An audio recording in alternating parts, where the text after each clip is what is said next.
नमस्कार प्यारे बच्चों, क्या हाल चाल। तो आई होप आप सब मस्त होंगे, मज़े में होंगे, स्वस्थ होंगे और आपकी पढ़ाई मस्त चल रही होगी। तो मेरा नाम महेश शर्मा और जो भी अपनी चल रही है PYQs प्रीवियस ईयर क्वेश्चन की सीरीज, जिसमें अभी तक अपने चैप्टर 1 से 7 तक सभी चैप्टर्स के PYQs कर लिए और आज हम करेंगे चैप्टर नंबर 8 के प्रीवियस ईयर क्वेश्चंस। अगर आपने वो लेक्चर्स नहीं देखे तो उनको आप जाके देखिएगा। चलिए शुरू करते हैं चैप्टर नंबर 8। एक छोटा चैप्टर इलेक्ट्रोमैग्नेटिक वेव्स और ये 2 नंबर का आपका बोर्ड एग्जाम में जनरली रहता है। इससे 2 क्वेश्चन छोटे छोटे पूछे जाते हैं। तो देखिए शुरू करेंगे 2023 से और 2013 तक सारे क्वेश्चंस करने वाले हैं, पिछले 11 साल के प्रीवियस ईयर क्वेश्चंस। तो देखिए यहाँ पे शुरू करते हैं बोर्ड एग्जाम 2023 से। 2023 से इस चैप्टर से क्वेश्चन नंबर फर्स्ट पूछा हुआ है, एक कम्युनिकेशन का दे दिया यहाँ पे।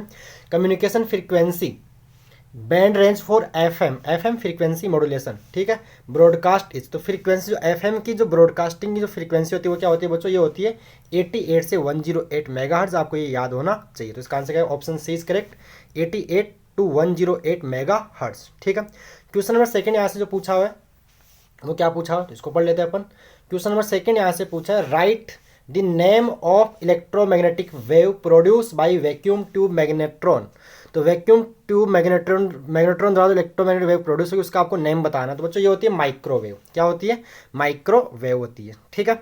चलिए आगे बात करते हैं 2022 की। तो 2022 में बच्चों ये चैप्टर सिलेबस में नहीं था, कोरोना की वजह से इसको कंप्लीटली रिमूव कर दिया था। चलिए आगे बात करते हैं 2021 के अंदर। तो बोर्ड एग्जाम 2021 में इस चैप्टर से क्वेश्चन जो फर्स्ट पूछा वो ऑब्जेक्टिव पूछा हुआ, क्या पूछा देखो, in electromagnetic wave the value of angle between electric field E vector and magnetic field B vector. तो बच्चों आपको पता होना चाहिए इलेक्ट्रिक फील्ड जो इलेक्ट्रोमैग्नेटिक वेव है EMW के अंदर, electric field and magnetic field both are perpendicular to each other and vibrating in same phase. मतलब क्या होता है, ये दोनों के बीच में एंगल तो होगा 90 डिग्री और दोनों के बीच फेज डिफरेंस होता है 0 डिग्री का। ये आपको पता होना चाहिए। आगे थोड़ी बात इसमें और करने वाले भी अपन। तो यहाँ तो एंगल पूछा तो सीधा एंगल कितना हो जाएगा 90 डिग्री। ई और बी के बीच एंगल कितना होता है 90 डिग्री इन इलेक्ट्रोमैग्नेटिक वेव, ठीक है। तो option B is correct. Second question यहाँ से जो पूछा हुआ था वो सिलेबस में नहीं है तो मैंने इसको हटा दिया, कम्युनिकेशन का पार्ट है। चलिए ठीक है, ज़्यादा इसमें दिमाग नहीं लगाएंगे। 2020 में इस चैप्टर से जो भी क्वेश्चन पूछे गए थे इसके साथ पहले एक चैप्टर कम्युनिकेशन का और अटैच होता था। तो ये 2020 के जितने भी क्वेश्चन वो अभी अपने सिलेबस में नहीं है तो इसको अपन नहीं करने वाले हैं यहाँ पे। चलिए आगे आ जाते हैं अपन बोर्ड एग्जाम 2019 के अंदर। क्वेश्चन नंबर फर्स्ट बी जो डिफाइन मॉड्यूलेशन, ये भी अपने सिलेबस के अंदर अभी नहीं है। बात क्लियर है। चलिए क्वेश्चन नंबर सेकंड जैसा क्वेश्चन बोर्ड में आता ही रहता है, बिल्कुल एक इजी क्वेश्चन है। यहाँ से इस टाइप क्वेश्चन बोर्ड हमेशा पूछता रहता है।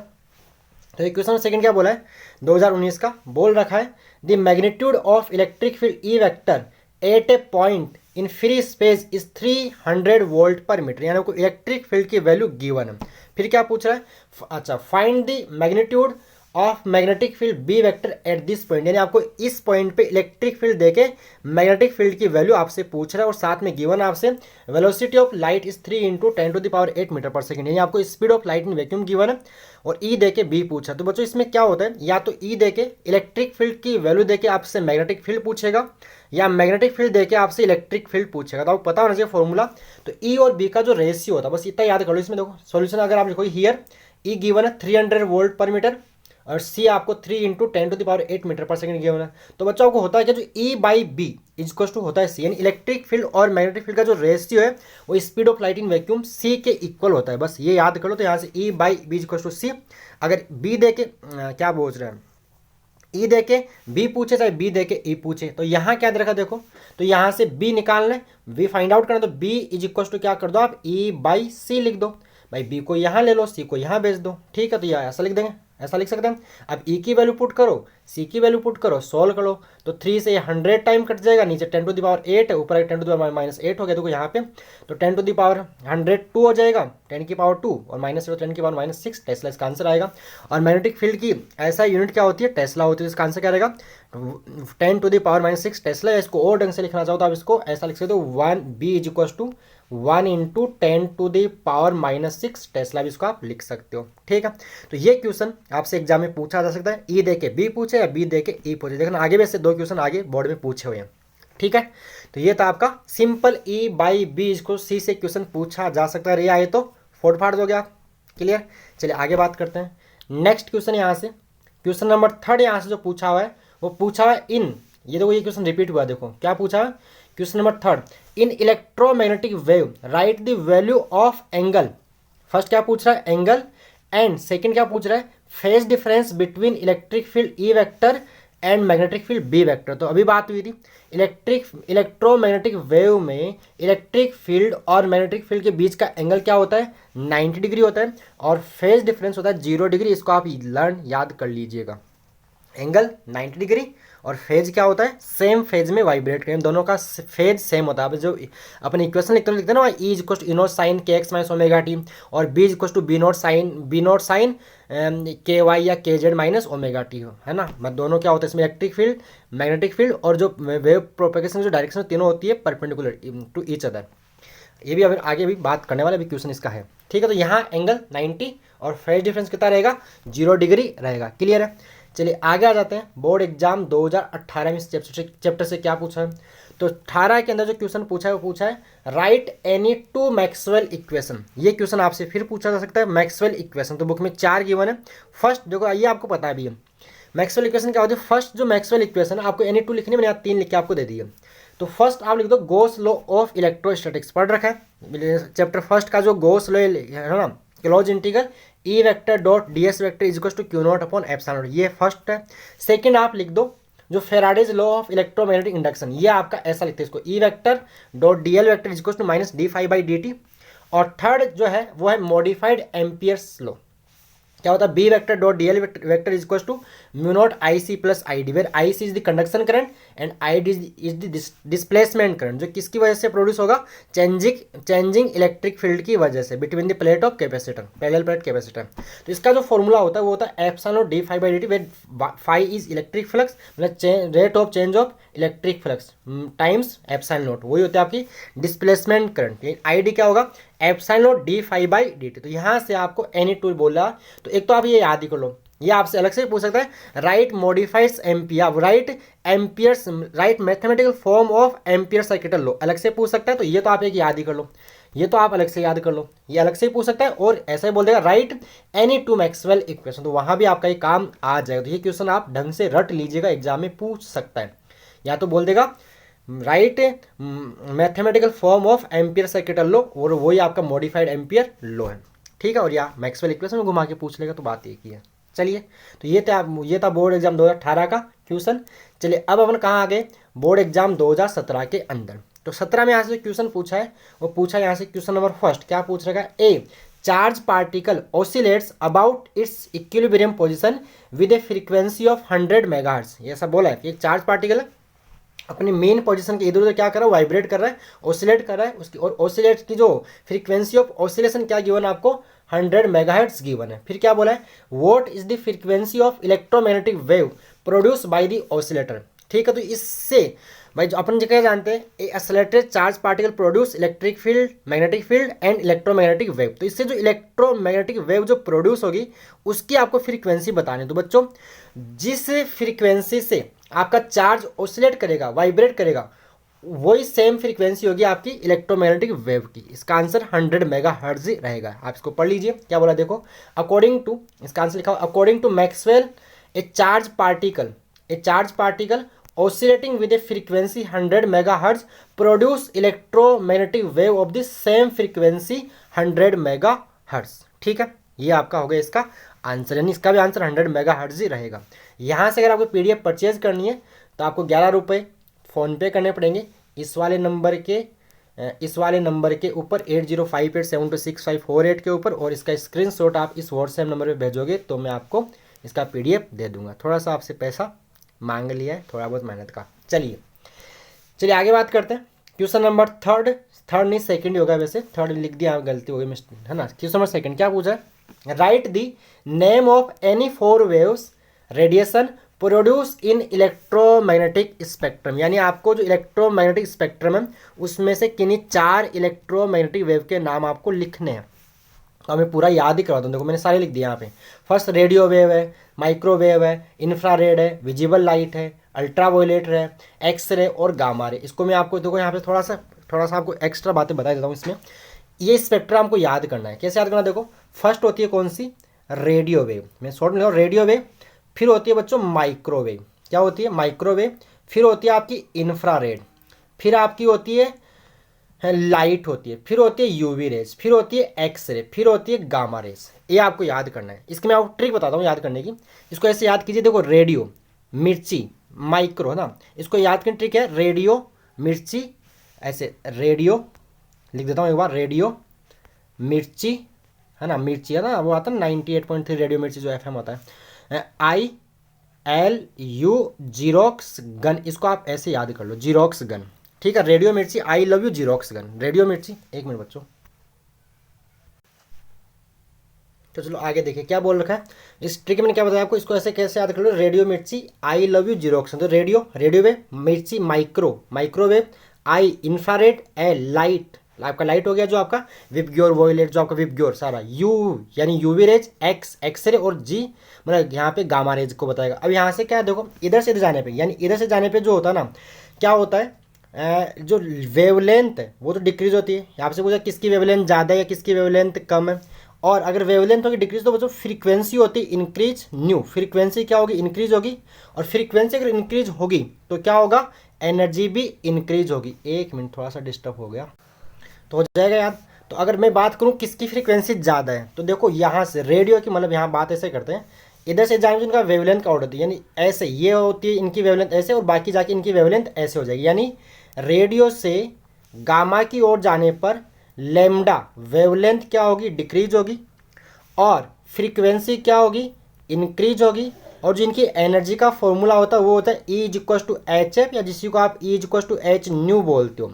तो अगर फ्रीक्वेंसी होगी इंक्रीज तो एनर्जी भी क्या होती है, इंक्रीज। कई बार ऐसे भी क्वेश्चन आते हैं कि किसकी फ्रीक्वेंसी ज़्यादा है, किसकी वेवलेंथ ज़्यादा है, इस टाइप क्वेश्चन भी आपसे पूछ सकता है। तो यहाँ से तो क्या सिर्फ आपको नेम बताने थे, ये नाम मैंने बता दिए, कोई भी चार, any two radio wave, micro, जो मैंने लिखा भी है ना, ये जो मेरा ऑर्डर लिखा हुआ ना यहाँ पे, ये decreasing order of wavelength and increasing order of frequency and increasing order of energy, ठीक है। तो ये ऑर्डर भी इसी सेम मैंने लिखा है। तो यहाँ पे कोई भी आपको चार लिखना है तो मैंने यहाँ पे साथ के साथ लिख के दे दिए, पूरा स्पेक्ट्रम में आपको लिख के दे दिया है, क्लियर है। और बाकी वेवलेंथ का किसकी ज़्यादा है किसकी कम, ट्रिक बता दी, याद कैसे करना वो भी बता दिया आपको। रेडियो मिर्ची, I love you xerox gun से आप इसको याद कर सकते हो। चलिए आगे आते हैं, बोर्ड एग्जाम 2016 में जहाँ से क्वेश्चन पूछा वो पूछा है which electromagnetic are use in remote controller, जो आपका टीवी का जो रिमोट वगैरह आता है उसमें कौन सा, मतलब कौन सी वेव यूज करते हैं अपन। तो बच्चों होती है इंफ्रारेड वेव्स, दिखाई नहीं देती है, इंफ्रारेड वेव्स। इसका आंसर क्या होगा, infrared waves. Question number first clear है, तो इसका आंसर हो गया infrared wave, infrared waves. Question number second क्या बोल रखा है, व्हाट इज डिस्प्लेसमेंट करंट, यानी पूछ रहा है डिस्प्लेसमेंट करंट क्या होती है, एंड क्या बोला आगे, इसमें क्वेश्चन मार्क, यानी एक क्वेश्चन है तो हो गया डेफिनेशन के साथ डेरिवेशन हो गई उन्हें, और इस चैप्टर में ये एक डेरिवेशन भी है। क्या बोला, obtain an expression of displacement current for a charge capacitor, right amperes Maxwell law. अभी मैं बात ही कर रहा था इसकी कि मॉडिफाइड एम्पियर लॉ बोल दो या एम्पियर मैक्सवेल लॉ भी आपको यहाँ से राइट करना, लिखना, लिख के बताना है। तो यहाँ पे फर्स्ट अपन बात करें डिस्प्लेसमेंट करंट। तो डिस्प्लेसमेंट करंट क्या होती है कि अपने पास एक कैपेसिटर मान लीजिए, अगर इस कैपेसिटर की प्लेट का मतलब मान लो चार्ज क्या हो रहा है वेरी कर रहा हो, तो क्या होगा, इसका बीच का इलेक्ट्रिक फील्ड भी क्या होगा, वेरी करेगा, तो इसकी वजह से करंट इसमें प्रोड्यूस होगा। तो यहाँ जो वायर में करंट उसको बोलते हैं आईसी, कंडक्शन करंट, और जो यहाँ इनकी प्लेट्स के बीच जो करंट होगा उसको बोलते हैं आईडी, डिस्प्लेसमेंट करंट उसको बोला जाता है। तो फर्स्ट ये बात आपको बता देते हैं। तो डिस्प्लेसमेंट करंट की आपको डेफिनेशन अगर राइट करना तो आप लिख के आओगे, displacement current is that current which comes into existence in addition to the conduction current whenever the electric field and hence the electric flux changes with time। अब भाई इलेक्ट्रिक फील्ड अगर चेंज होगा तो इलेक्ट्रिक फ्लक्स भी time के साथ change होगा। भाई फाई क्या होता है, ई कॉस थीटा। अगर आपका इलेक्ट्रिक फील्ड अगर वेरी कर रहा है, चेंज हो रहा है, तो इलेक्ट्रिक फ्लक्स भी आपका वेरी करेगा। तो ये तो होगी इसकी डेफिनेशन। आगे बात करते हैं एक्सप्रेशन ऑफ डिस्प्लेसमेंट करंट। तो इसके लिए ये बोल रहा है चार्ज कैपेसिटर के लिए, तो मैंने कैपेसिटर तो बना लिया, पैरेलल प्लेट कैपेसिटर मैंने ड्रॉ कर लिया, इसकी एक प्लेट ये वाली एक प्लेट ये वाली, इस पर चार्ज प्लस क्यू अज्यूम कर लिया एट एनी टाइम, किसी इंस्टेंट के ऊपर मैं लगातार चार्ज यहाँ से भाई शुरू में चार्ज 0, उसके बाद चार्ज होते हुए इसका चार्ज क्या होगा, इंक्रीज करेगा। तो एट एनी इंस्टेंट किसी टाइम पे अपने चार्ज की वैल्यू क्या अज्यूम कर लिया, क्यू, एक पे प्लस क्यू और एक पे माइनस क्यू चार्ज अज्यूम कर लिया। हर एक प्लेट का एरिया क्या अज्यूम कर लिया, ए, और प्लेट के बीच का डिस्टेंस क्या अज्यूम कर लिया, डी, ठीक है। और इसको बैटरी से कनेक्ट कर दिया, जो वायर में करंट है वो आईसी बोल दिया, और प्लेट्स के बीच जो करंट उसको क्या बोल दिया, आईडी, डिस्प्लेसमेंट करंट बोल दिया है। तो बस यहाँ क्या करना आपको, करंट निकालना है, करंट यानी dq बाई dt निकालना। तो आप क्या करो, dq की वैल्यू निकाल लीजिए e के रूप में, मतलब फ्लक्स के रूप में। तो यही आंसर। तो सबसे पहले यहाँ पे लिख ही दिया है कि इसका एरिया ये है, बाकी चार्ज ये मैंने थ्योरी लिख दिया कि if A be the area of capacitor plates and Q be the charge on the plate at any instant T during the charging process, ये बात मैं अभी बोल रहा था। अब आगे बात करते हैं, तो आप यहाँ क्या निकाल लो, electric field in the gap will be. तो आपको पता होना चाहिए चैप्टर सेकंड से कि एक पैरेलल प्लेट कैपेसिटर की जो प्लेट्स के बीच का इलेक्ट्रिक फील्ड वो क्या होता है, सिग्मा अपॉन एप्सिलॉन, वेस्ट सिग्मा क्या होती है, सरफेस चार्ज डेंसिटी, और सरफेस चार्ज डेंसिटी होती है चार्ज अपॉन एरिया। तो इसको लिख दिया क्यू बाई ए लिख दिया। एंड आगे बात करते हैं इलेक्ट्रिक फ्लक्स। तो बच्चों इलेक्ट्रिक फ्लक्स यहाँ से करोगे ई इंटू ए, सीधा ई ए लगाना, जैसे ये कॉस्ट है, हालांकि वैसे ई और ए वेक्टर भी एंगल 0 डिग्री होगा, तो आप इसको सीधा ई ए कर लीजिए। अब ई की वैल्यू पुट कर दो, तो यहाँ से आपको फ्लक्स ये मिल गया, क्या मिला, ए से कैंसिल आउट, तो 5 क्यू यहाँ से आ जाएगा एप्सिलॉन नॉट 5 ई। अब करंट की बात करनी है, तो करंट क्या हो जाएगा, डी क्यू बाई डी होता है। करंट क्या होता है, rate of change of charge, ठीक है, मतलब rate of flow of electric मतलब चार्ज। तो ये हो गया करंट, तो क्यू की वैल्यू पुट करो, एप्सिलॉन नॉट कांस्टेंट हो गया, क्या हो गया, मतलब परमिटिविटी ऑफ फ्री स्पेस, इसको बाहर निकाल लो, तो ये हो गया डिस्प्लेसमेंट करंट का फॉर्मूला। ये आपसे डेरिवेशन करवा रहा था। तो क्या निकालेंगे, इलेक्ट्रिक फील्ड निकालो, फ्लक्स निकालो, और वहाँ से चार्ज निकाल लो, और डी क्यू बाई डी कर दो। ये आपका आ गया डिस्प्लेसमेंट करंट का फॉर्मूला।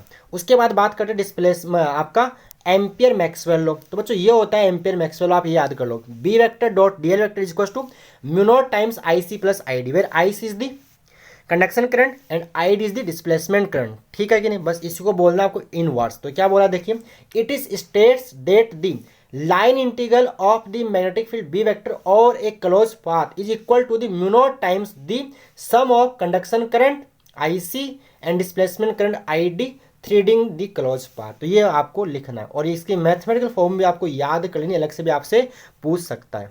तो ये था आपका डिस्प्लेसमेंट मतलब एम्पियर मैक्सवेल लॉ, अलग से भी पूछ सकता है, और यहाँ से मतलब फॉर्मूला भी, इसका मैथमेटिकल फॉर्म भी आपसे पूछ सकता है। आगे क्वेश्चन नंबर 2015 की बात करते हैं। तो 2015 का जो क्वेश्चन था वही 2023 में रिपीट हो रखा है। ये तो मैंने किया 2023 के अंदर, तो क्वेश्चन रिपीट होते ही है। क्या बोला है, right the name of electromagnetic wave produce by vacuum tube magnetron. तो ये माइक्रोवेव, अभी अपन 2023 में स्टार्ट ही, यही सेकंड क्वेश्चन यही तो किया था। चलिए हो गया। आगे क्वेश्चन है क्वेश्चन नंबर सेकंड 2015 का। क्या बोल रहा है, draw propagation diagram of a linearly polarise electromagnetic wave and write any two properties of electromagnetic waves. यानी आपको डायग्राम ड्रॉ करना किसका, इलेक्ट्रोमैग्नेटिक वेव का, उसकी 2 प्रॉपर्टी बतानी है। इसी के साथ एक न्यूमेरिकल भी अटैच कर रखा है, देखो पूरा क्वेश्चन पढ़ेंगे आगे। फिर बोला the amplitude of the magnetic field oscillated with an electromagnetic wave in vacuum is b not given है 50 into 10 to the power minus 8 Tesla. Write the value of amplitude of the electric field in volt per meter associated with the wave. तो ये तो मैं बोल रहा था कि या तो E दे के B पूछेगा या B दे के E पूछेगा, तो यहाँ B दे के E पूछा, तो यहाँ तो E बाई B से तो कर ही हो जाएगा, ये तो हो ही जाएगा। ठीक है, बोला ना मेरी क्वेश्चन रिपीट होता है। देखो यहाँ पे क्वेश्चन, यही क्वेश्चन 2019 में रिपीट हुआ था इसके जैसा। वहाँ यहाँ बी दे के ई पूछ रहा है और वहाँ ई दे के बी पूछा है। बात की तो ई बाई बी को सी लगा देंगे। चलो इसको शुरू करते हैं, पूरा सोल्व करते हैं। तो पहले डायग्राम ड्रॉ करना है। तो डायग्राम ऐसा बनता है बच्चों, इसको आपको पता होना चाहिए। क्या मैं बताता हूँ कि इलेक्ट्रोमैग्नेटिक वेव में अगर वेव जा रही है एक्स में, वेव किस में जा रही है, तो इलेक्ट्रिक फील्ड या तो होगा वाई एक्सिस में या होगा जेड एक्सिस में। ठीक है, तो मैं अज्यूम कर रहा हूँ कि इलेक्ट्रिक फील्ड वाई के अंदर है और मैग्नेटिक फील्ड जेड एक्सिस के अंदर है। तीनों होते हैं एक दूसरे के परपेंडिकुलर। अगर आप ई को लेते हो जेड में तो बी आ जाएगा आपका वाई में, और मतलब तीनों यहाँ या तो वेव इधर जाएगी तो ई और बी, मतलब ई बी और इसकी स्पीड वी, वो मतलब सारे के सारे क्या होते हैं, म्यूचुअली परपेंडिकुलर होते हैं। तो ये बात ड्रॉ कर रखी है यहाँ पे मैंने। तो यहाँ पे x axis, y axis, z axis, मैंने लिया है एक्स एक्सिस पे वेव प्रोपोगेशन, वाई एक्सिस के अंदर इलेक्ट्रिक फील्ड और जेड एक्सिस के अंदर मैग्नेटिक फील्ड। तो ये मैं ड्रॉ कर रहा हूँ, जो कंटिन्यू लाइन है वो बता रहा है इलेक्ट्रिक फील्ड को। तो ये मैंने ड्रॉ कर दिया इलेक्ट्रिक फील्ड, ये वाला।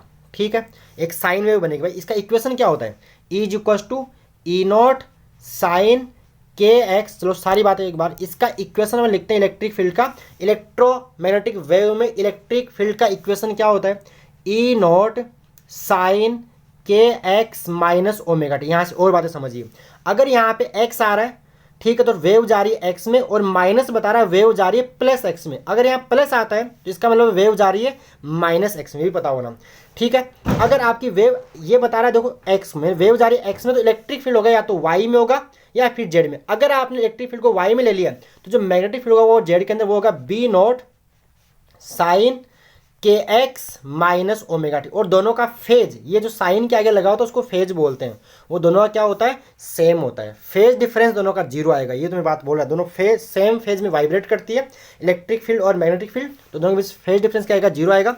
अगर यहाँ एक्स है तो वेव जा रही है एक्स में, जेड तो वेव जा रही है जेड में, प्लस है तो माइनस एक्स में, और मतलब उल्टा, और माइनस है तो प्लस एक्स में वेव जा रही है। बात क्लियर है यहाँ तक?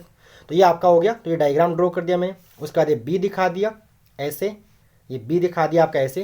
पहले ई चेंज और से बीच बना, इस बी से फिर ये ई बनेगा, मतलब ये ई इसको बी को बनाएगा, फिर ये वाला ई इस बी को बनाया, ऐसे चलता रहता है इसके अंदर यूँ ई बी खेलते रहते। तो डायग्राम आपको देख लेना है। उसके बाद प्रॉपर्टीज़ की बात करते हैं। प्रॉपर्टीज़ ये कैसे प्रोड्यूस होती है, तो एक्सेलरेटेड चार्ज पार्टिकल से। तो ये लिख दिया electromagnetic wave are produce by accelerated charge and do not require any material medium. इनको चलने के लिए किसी मीडियम की जरूरत नहीं है, हो तो कोई दिक्कत नहीं, लेकिन जरूरत भी मतलब नेसेसरी नहीं है। तो फर्स्ट प्रॉपर्टी ये होगी। Second, the oscillation of E vector and B vector electric field and magnetic field are in same phase. दोनों का ऑसिलेशन क्या होता है सेम फेज में and perpendicular to each other. उसके बाद नेक्स्ट यहाँ थर्ड दो ही पूछे मैंने, यहाँ पे 3-4 लिख दिए। Electromagnetic wave are not deflected by electric and magnetic field. ये इलेक्ट्रिक फील्ड और मैग्नेटिक फील्ड डिफ्लेक्ट नहीं होती और ये सेम स्पीड से ट्रेवल करती है। All electromagnetic waves travel in free space with the same speed, और वो स्पीड होती है बच्चों c is equal to with the speed of light, ठीक है। यानी c is equal to 1/√μ0 epsilon naught, और इसकी वैल्यू आती है बच्चों 3 इंटू, ये भी आपसे पूछ सकते हैं कि write the value of 1/√μ0 epsilon naught. तो इसकी वैल्यू क्या आएगी 3 इंटू 10⁻⁸ मीटर पर सेकेंड आती है। क्लियर? चलिए आगे बात करते हैं। नेक्स्ट ये दो पूछी थी मैंने, यहाँ से 4 बता दिए। आगे यहाँ पे जो न्यूमेरिकल, तो न्यूमेरिकल में क्या है, बी आपको दे रखा है, ये आपसे पूछ रहा है, तो E0 बाई B0 बराबर C लगा दो। तो यहाँ से B0 को इधर गुणा कर दीजिए, मल्टीप्लाई कर दीजिए, तो E0 B0 इंटू C हो जाएगा। B0 गिवन है, C अपन जानते हैं, सोल्व कर लो तो आएगा 150 वोल्ट पर मीटर, ठीक है कि नहीं। तो ये आ गया आपका न्यूमेरिकल। तो ये भी बोर्ड का एक फेवरेट क्वेश्चन रहता है, E दे के B पूछता है या B दे के E पूछता है, तो याद कर जाइए E by B is equal to C। अब जो एक दे के दूसरा पूछ ले, क्या फर्क पड़ रहा है। आगे ये भी आपको बोल रहा था, क्वेश्चन नंबर देखो, बोर्ड एग्जाम 2014 का आगे 14 में आगे अपन क्वेश्चन नंबर फर्स्ट क्या बोला, write the mathematical equation of Ampere Maxwell law. तो क्या होता है, close integral of line integral, sorry मैंने क्या बोल दिया, close integral of magnetic field, ठीक है ये होगा, मतलब close integral B vector dot d l vector is equal to mu naught I C plus I D, where I C is the conduction current and I D is the displacement current. तो ये हो गया ampere Maxwell law, इसी को बोलते हैं modified ampere law भी इसको बोलते हैं, जो एम्पियर मैक्सवेल ने मॉडिफाई बाद में किया था। कुछ इसमें प्रॉब्लम थी जो आपने क्लास में पूरी देखी भी होगी। नेक्स्ट क्वेश्चन बोल रखा है यहाँ पे, question number second, identify the constituent radiation of electromagnetic spectrum which is first is absorbed by ozone layer in the atmosphere। तो बच्चों ये क्या होती है, ओजोन लेयर क्या होती है, यूवी रेज को एब्जॉर्ब करती है, तो इसका आंसर हो गया UV rays. Second is produce by bombarding a metal target by high speed of electron, बच्चों ये होती है एक्सरे होती है। थर्ड क्या बोल रहा है, इज यूज, थर्ड क्या बोल रहा है, is use in satellite communication, तो बच्चों ये होती है माइक्रोवेव। और उसके बाद has D part, has wavelength range between 400 nanometre to 700 nanometre, तो बच्चों ये होती है लाइट की जो वेवलेंथ होती है, विजिबल लाइट अपना, उसकी वेवलेंथ क्या होती है 400 नैनोमीटर टू 700 नैनोमीटर। एंगस्ट्रॉम में 4000 एंगस्ट्रॉम टू अप्रोक्सीमेटली 8 यानी 7000 एंगस्ट्रॉम इसको आप बोल सकते हो, ठीक है। कई बार 8000 तक भी बोल देते हैं, तो इसका आंसर ये हो गया, ठीक है।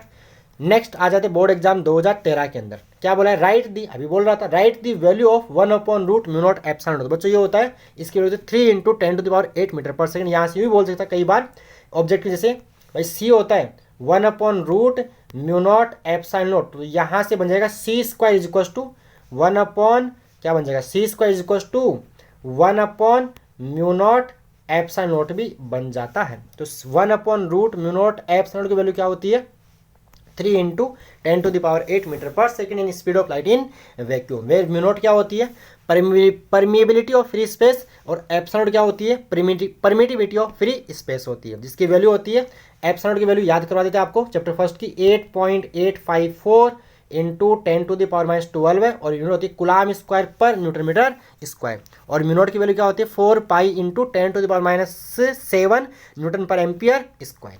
ठीक है, कुछ एक्स्ट्रा बातें बता दी। आगे क्वेश्चन नंबर सेकंड यहाँ बोल रखा 13 का, write Gauss law for magnetism in the form of Maxwell equation. तो बच्चों ये होता है गोस लॉ ऑफ मैग्नेटिज्म, मतलब magnetic flux passes through any close surface will be zero, यानी close integral B vector dot d s vector is equal to होता है zero. Clear. अगला क्वेश्चन देखिए, ये क्वेश्चन 3 बार रिपीट हो गया। क्या बोला है, in free space at a point magnitude of electric field E vector is 9.3 volt पर मीटर। समझ में आ गया। ई दरखा और क्या पूछेगा, बी पूछेगा, देख लो चाहे तो।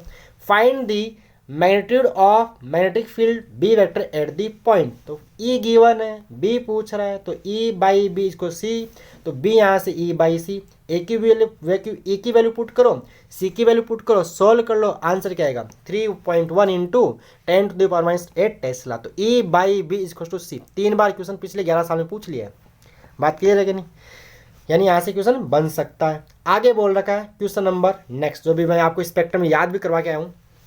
Out of you ultraviolet, infrared and X ray whose wavelength is maximum. तो मैंने आपको बताया रेडियो से गामा की तरफ जाने पर वेवलेंथ क्या होती है, डिक्रीज करती है। तो यूवी, इंफ्रा, एक्सरे। तो रेडियो मिर्ची आई लव यू, तो इंफ्रा पहले आ रहा है और लाइट बाद में, यू इसके सबसे बाद में, और एक्स तो सबसे ज़्यादा किसकी हो जाएगी, इंफ्रारेड की हो जाएगी। तो इंफ्रारेड, तो आप ये डिक्रीजिंग ऑर्डर ऑफ वेवलेंथ याद कर लो। क्या है डिक्रीजिंग ऑर्डर ऑफ वेवलेंथ है, radio, micro, infra, light, UV, ultraviolet, X ray, क्या होता है यूवी, और उसके बाद क्या आएगा एक्सरे और जीरोक्स। रेडियो मिर्ची I love you xerox gun. ठीक है, ऐसे याद कर लीजिए इसको। रेडियो वेव, मिर्ची माइक्रो, मिर्ची का एम आई यानी माइक्रो। तो इसको आप ऐसे रट लीजिएगा। यहाँ से पूछ रहा है किसकी, मान लो हो सकता बोल रहे कि डिक्रीजिंग आपको वेवलेंथ ये दे दे कि ये इंफ्रारेड है, एक्सरे है, यूवी है, लाइट है, तो इनको इन वेवलेंथ के इंक्रीजिंग ऑर्डर में अरेंज करो, डिक्रीजिंग ऑर्डर में अरेंज करो, ऐसा बोल सकता है आपसे, तो कर लोगे। रेडियो से गामा की तरफ जाने पर वेवलेंथ डिक्रीज होती है, फ्रीक्वेंसी इंक्रीज होती है और एनर्जी इंक्रीज होती है। तो ये थे आपके चैप्टर नंबर 8 के प्रीवियस ईयर क्वेश्चंस, पिछले लास्ट 11 ईयर के, ये पिछले 11 साल के। एक छोटा चैप्टर है, इससे बड़े क्वेश्चंस नहीं आते जनरली, इससे छोटे क्वेश्चन ही पूछता। 2 क्वेश्चन यहाँ से पूछेगा, एक ऑब्जेक्टिव और एक ये आपका वेरी शॉर्ट आंसर टाइप पूछ सकता है। जैसे एक तो मैक्सवेल इक्वेशन से पूछ सकता है, आप चारों रट लीजिए। उसमें से सबसे ज़्यादा इंपॉर्टेंट है, या तो बोले राइट एनी 2 मैक्सवेल इक्वेशन, या मॉडिफाइड एम्पियर लॉ, या एम्पियर मैक्सवेल इक्वेशन बोल देगा। और बाकी यहाँ से मतलब जो वेवलेंथ का डिक्रीजिंग इंक्रीजिंग ऑर्डर या स्पेक्ट्रम से कुछ क्वेश्चन यहाँ से पूछ लेगा आपसे। ठीक है, तो ये थे क्वेश्चंस। ठीक है, ओके प्यारे बच्चों, अगर आपको वीडियो अच्छा लगा तो वीडियो को लाइक कीजिए, चैनल को सब्सक्राइब भी कर लो, क्या जा रहा है आपका सब्सक्राइब करने के अंदर, और अपने दोस्तों के साथ भी शेयर कीजिए, क्योंकि सबका भला होगा। सबको प्रीवियस ईयर क्वेश्चंस करने ही चाहिए बोर्ड, ताकि आपको लेवल का पता चल जाए किस टाइप क्वेश्चन बोर्ड पूछता है, राजस्थान बोर्ड। ठीक है, कहाँ से पूछता है, लेवल क्या रहता है, कैसे क्वेश्चन आते हैं, सबको पता चल जाएगा। इसलिए मेरा मकसद है आपका भला करना, उससे मेरा ही भला होगा अगर आप वीडियो को देखोगे, लाइक करोगे। चलिए ठीक है, ओके प्यारे बच्चों, धन्यवाद।